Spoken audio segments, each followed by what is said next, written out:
अस्सलामुअलैकुम, मेरा नाम मोहम्मद अशरफ शाहिद है और आप देख रहे हैं आज पाकिस्तान।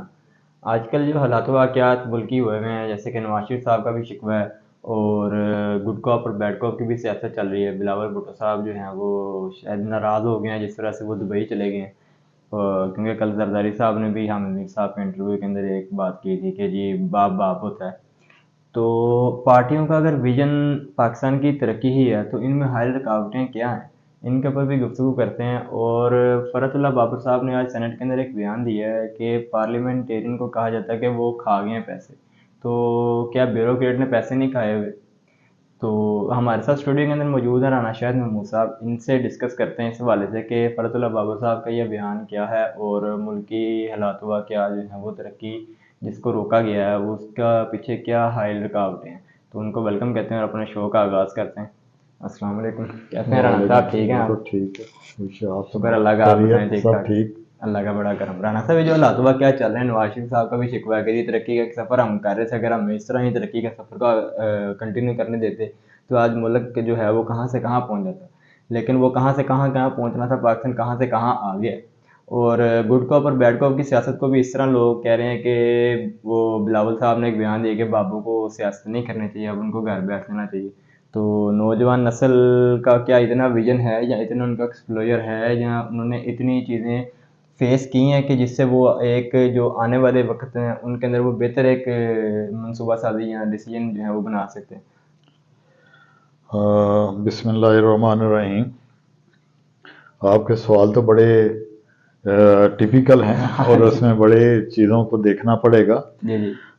सबसे पहले तो ये जो खाने पीने की बात है जी कि किन्होंने क्या किया, उसके हवाले से मैं एक मुझे याद है कि महमूद खां अचकज़ई मरहूम शायद थे, जी। जी उन्होंने असम्बली में तकरीर कर रहे थे। ये मुशर्रफ के दौर की बात है शायद, ठीक है। क्योंकि सियासतदानों को करप्ट हाँ कहा जी। जाता, बाकी और किसी को हाँ कुछ जी नहीं कहा बिल्कुल। जाता। तो उसने कहा था कि जब स्टैटिस्टिक्स आए जी जी। तो उसमें ये था कि सियासतदानों का हिस्सा तो सिर्फ 10-15% ही था। जी। बाकी का सारा जो 85% के राउंड अबाउट था वो सारा दीगर महकमा जात और अदारों का था। हाँ जी तो इसमें फिर सियासतदानों को बदनाम क्यों किया जाता है? बिल्कुल, यही तो फिर बात है। फिर इसके लिए एक मतलब ये सारे अदारे जो हैं, जो जहाँ जहाँ पे ये फंड यूटिलाइजेशन होती है, ये सारी चीज़ें वहाँ पे इन चीज़ों को चेक होना चाहिए। हाँ फिर जी। एक और बात जो उसमें जो मैं कल भी टीवी प्रोग्राम में देख रहा था कि हमारे जो बहुत सारी डेवलपमेंट के जो टूल्स हैं जिनको मतलब हम कुछ करना चाहते हैं कि ज़रा रैपिड सी बिल्कुल। डेवलपमेंट हो, हाँ जी। उसमें बहुत सारे ऐसे इशू बन जाते हैं। जिस तरह कोई महब वतन शहरी उठ के अदालतों में चला जाता है, हाँ जी। ठीक है, जिसकी वजह से ये होता है कि अदालतों में स्टे हो जाते हैं और स्टे भी फिर स्टे देने के बाद वो बोल जाते हैं हाँ जी। कि इसको अब दोबारा वापस भी हमने लेकिन ऐसा क्यों होता है, क्यों राना साहब? अगर तो आप किसी डेवलपमेंट के, जैसे कि हुकूमत कोई भी बनती है वो एक मनसूबा साजी करती है कि जी पाकिस्तान को हमने या किसी भी मुल्क को किसी जगह पे तरक्की के ऊपर लेके जाना, तो उसके लिए मनसूबे लगेंगे। लेकिन अगर अदारे या अदालतें या उनको स्टे दे देंगी तो वो तो तरक्की तो नहीं, तनज़ली की तरफ नहीं चली जाती चीज़ें। बातें वही आ जाती है ना, जब लागत भी बढ़ जाती है ना। जी। उसमें ये देखें कि मैं वो 5G के हवाले से कल हाँ का जी। प्रोग्राम था टीवी पे कि 5G भी का भी हुआ है सारा, लेकिन उसके ऊपर भी स्टे चल रहा है। जी जी। फिर उसके बाद जब ये देखें ना, स्टे स्टे जिस तरह रिकोडेक का मामला हुआ, हाँ जी। ये इंटरनेशनल इशू थे। हाँ जी। और वो जो ऑरेंज ट्रेन था, हाँ जी। PIA है, हाँ और जी। जो स्टील मिल है, हम उनको अरबों की खरबों की दे रहे हैं सब्सिडी, हाँ जी। ठीक है, लेकिन हम उनको प्रॉफिटेबल नहीं बना रहे। क्यों नहीं बिल्कुल। बना रहे? उसकी वजह रुकावटें बेशुमार हैं। इसी तरह उनके स्टे आ जाता है, कभी अदलिया आ जाती जी। है, कभी और अदारे आ लेकिन राना जाते हैं साहब जो PI है उसके अंदर एक बात ये भी की जाती है ना कि इसके अंदर सियासी भर्तियां की गई हैं जिस वजह से जो है वो PI जो है वो तनजली की तरफ चली गई है।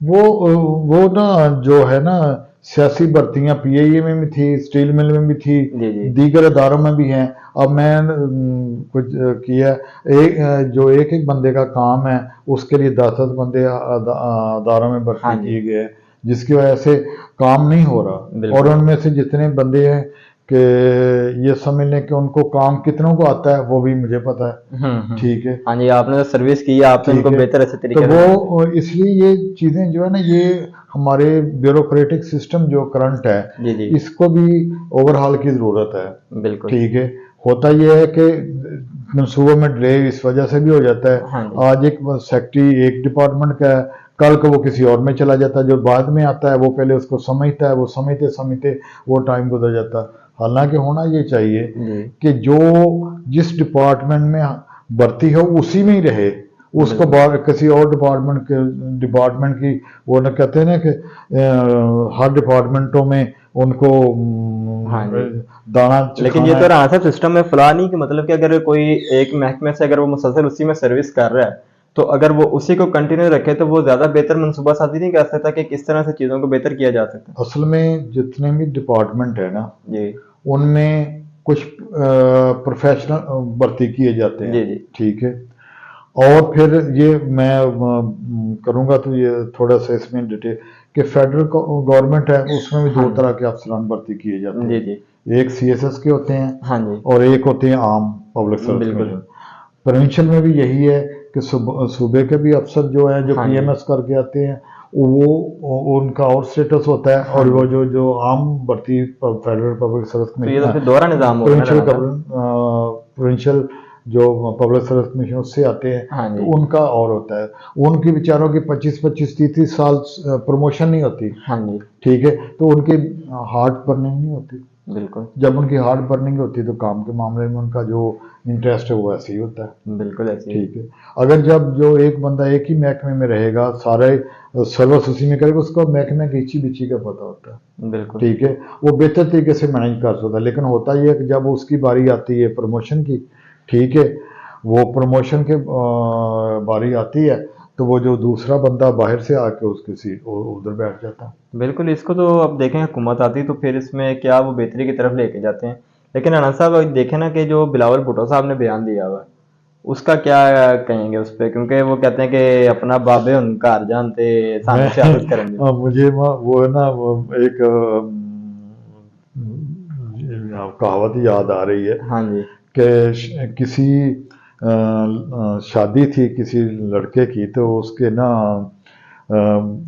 आगे ससुरालियों ने कैदगन लगा दी हाँ जी कि सब जवान आएंगे, कोई आप में से बूढ़ा नहीं होगा। अच्छा 30-40 साल से ज्यादा नहीं हाँ होगा, जी 30।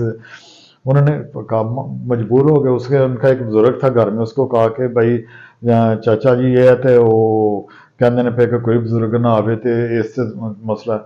उन्हें आख्या अकल करो, मैनू नाल लै चलो। हाँ जी उन्हें आख्या लैके तो पता लग जाएगा तू किस तरह आ गया। हाँ जी उन्हें आख्या भावें मैनू संदूक च बंद करके लै जाओ, अच्छा ठीक है, मैनू लै जाओ सही, मैं तुहानू दस दूं। अच्छा अच्छा, वो जब गए उन्होंने देखा हाँ जी सारे यंग है, उन्होंने कहा जी ठीक है, अब 100 बकरा है जी, हाँ तो जी 100 बंदे हैं आप, सब ने एक एक बकरा खाना है। वो वक्ते में पड़ गए अच्छा कि अब क्या करें, किस तरह, ये तो एक बकरा तो बंदे से नहीं हाँ खाया जी जाता। उसने कहा, फिर वो आए, जाके उन्होंने वो संदूक खड़काया और कहा चाचा, उन्होंने शर्त रख दी है। हम्म उन्हें कहा मन जाओ। उन्हें कहा वो क्यों, वो किस तरह खा। उन्हें कहा नहीं, पर तुम भी एक नाल शर्त रख दो। अच्छा ठीक है, उन्होंने कोई एक एक करके ले जाओ। अच्छा, ये तो बाबा जी की फिर सियानत से काम आई ना। बाबू से उन्होंने ये किया कि जब उन्होंने एक एक करके लाना शुरू किया, तो वो 100 बकरा भी खाया गया और सारी चीजें हो गई। तो इसलिए जो बुजुर्ग, जो जिसका तजर्बा होता है, जो एक्सपीरियंस होता है, वो हमेशा बेहतर अंदाज से चल सकता है। आप देख लें मियाँ साहब और बिलावल के अब्बा जी जो हैं, वो पुराने सियासतदान हैं, हाँ जी वो समझ गए चीज़ों को, वो जज्बाती नहीं होते। हाँ जी ठीक है, मियाँ साहब पहले थोड़ा सा हो जाते थे, सोचते थे, लेकिन अब वो उन्होंने बिल्कुल बाहर से जब से आए हैं, तो हम्म। बड़े ठंडे मिजाज के लेकिन साथ वो चल रहे राणा हैं। साहब जरदारी साहब कहते हैं ना कि हम मेरे हमारे तो जो वो वर्कर है वो गले गिरेबान को भी पकड़ लेते हैं, लेकिन मियाँ साहब से डरते हैं तो मियाँ साहब बात नहीं करने देते। और नहीं, वो ऐसी बात नहीं है। अच्छा बातें असल में ना, सजेशन जो होती है ना, वो हर जी स्पेशली जो पार्टी है ना, जिस तरह देखा ना, ये कितने सारे इनके लीडर हैं, आसन इकबाल है, हाँ जी। ख्वाजा तनवीर, साद हाँ जी। रफीक, ये सारे जो माशाल्लाह अच्छे इनका एक्सपीरियंस है, हाँ वो जी। बेहतर तरीके से सब मैनेज करते हैं। बिल्कुल ऐसे ही। अब आपने देखा ना कि इन लोगों ने जो डेवलपमेंट की है,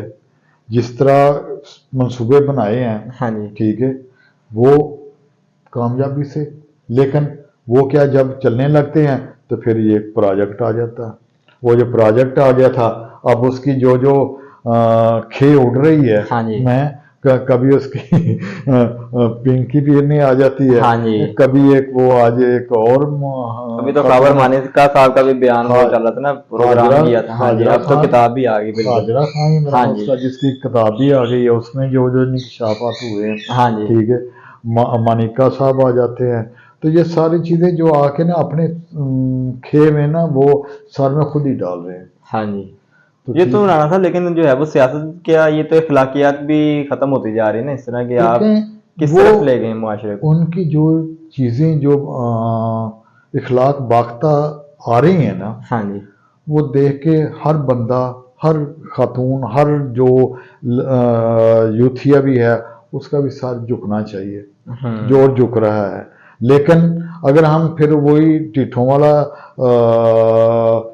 है ना, मतलब पंजाबी कहते सिर डाई जाना, हाँ जी। अगर हम इसी तरह ढिठों की तरह काम करते रहेंगे तो फिर मुश्किल है। बिल्कुल। और ये जो मैं एक ये कहूँगा कि जो भी हुकूमत आए, अब उसको कंटिन्यूटी और इलेक्शन के ज़रिए अच्छे काम करे, और ये सारी चीज़ें बहुत जल्द कवर अप हो सकती हैं, बिल्कुल ठीक जी। है। इसलिए अल्लाह ताला से हमेशा बेहतर की उम्मीद रखनी चाहिए। लेकिन अब इस तरह की प्रोजेक्ट का जो है ना, पाकिस्तान तजर्बा नहीं, मुतहम्मल नहीं हो सकता। बिल्कुल ऐसे ही राणा साहब, मुतहम्मिल नहीं हो सकता इस तरह के किसी भी प्रोजेक्ट का। अब हुकूमत आती है इंशाल्लाह इलेक्शन के बाद, तो फिर ही जो है वो वाज़ेह पोजीशन पाकिस्तान की मुंतखब हो सकती है कि किस तरफ पाकिस्तान ने जाना है। और ज़ाहिर बात है कि एक लीडर का एक विजन होता है, और वो जो भी पार्टी हुकूमत बनाएगी उसने उसी विजन को आगे कंटिन्यू करना है। तो मज़ीद जो है वो गुफ्तगू इस पे जारी रखेंगे कि जो शिकवात हैं वो क्या हैं और क्या हैं। तो अब तक के लिए इतना ही। वीडियो पसंद आई तो इसको लाइक कर लीजिएगा। मिलते हैं इंशाल्लाह अगले ब्लॉग के अंदर। अल्लाह हाफिज़।